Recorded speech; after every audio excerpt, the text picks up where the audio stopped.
जय भीम साथियों, जब मोदी सरकार, योगी सरकार सत्ता में नहीं आई थी तो ऐसे लंबे चौड़े भाषण देती थी कि जाने आते ही सत्ता में देश की तकदीर और तस्वीर बदल देंगे। जो बीजेपी नारा देती थी बेटी बचाओ बेटी पढ़ाओ, आज मैं बीजेपी की सरकार से पूछना चाहता हूं कि बेटियां कहां सुरक्षित हैं।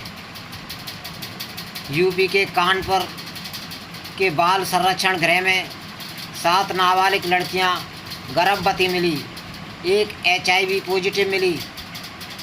साथियों, जब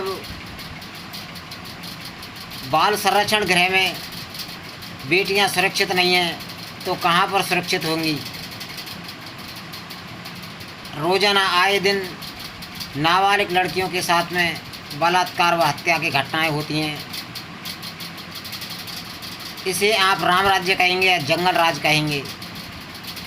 साथियों, जिनकी ना फटी विवाही वो क्या जाने पीर पर आई, जिनके बेटियां है ही नहीं वो बेटियों के दर्द को क्या जाने। साथियों, बात बेटियों की, दलितों के साथ, गरीबों के साथ अत्याचार और अन्याय की नहीं, लेकिन सबसे बड़ी बात तो इस बात की है कि जिस मीडिया को, जिस पत्रकारिता को लोग देश का चौथा स्तंभ समझते थे, आज वो चौथा स्तंभ गोदी मीडिया और मोदी मीडिया बनकर रह गया है, जो सिर्फ बीजेपी की बड़ाई करने के अलावा और उसके पास में कुछ नहीं रह गया है। साथियों, जब मोदी जी सत्ता पर नहीं थे बड़े बड़े भाषण देते थे और आज भी वो बड़े बड़े भाषण देते हैं। क्या वो भाषणों पर खरे उतरते हैं?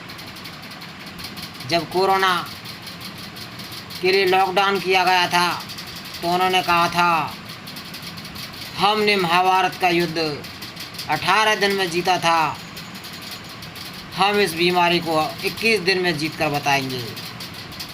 साथियों, क्या इस महामारी को 21 दिन के अंदर हम जीत गए हैं? उन्होंने कहा था गरीब आदमी जो हवाई चप्पल पहनता है वह हवाई जहाज़ में घूमेगा। साथियों, क्या वो हवाई जहाज़ में घूम रहा है? बल्कि बेचारा पैदल चलते चलते हज़ारों किलोमीटर पैदल चला, उसकी हवाई चप्पल भी टूट गई। साथियों, कहते हैं कि जो गरजते हैं वो बरसते नहीं हैं। चाहे सीमा पर देख लीजिए, चाहे देश के अंदर महंगाई देख लीजिए, पेट्रोल के दाम कितने बढ़ चुके हैं। जो बीजेपी सरकार 1 रुपया बढ़ जाता था देश के अंदर हंगामा खड़ा कर देती थी, लेकिन वो बीजेपी सरकार आज चुप क्यों है? जो स्मृति ईरानी चूड़ियाँ भेजती थी, आज वो चूड़ियाँ क्यों नहीं भेज रही हैं इन लोगों के लिए? ये लोग सत्ता के मद में इतने अंधे हो चुके हैं कि इनके लिए ना महंगाई, ना बेरोजगारी, ना गरीबी, ना शिक्षा कुछ भी दिखाई नहीं देती है। सिर्फ जुमलेबाजी दिखाई देती है और कुर्सी पर बैठे रहना चाहते हैं।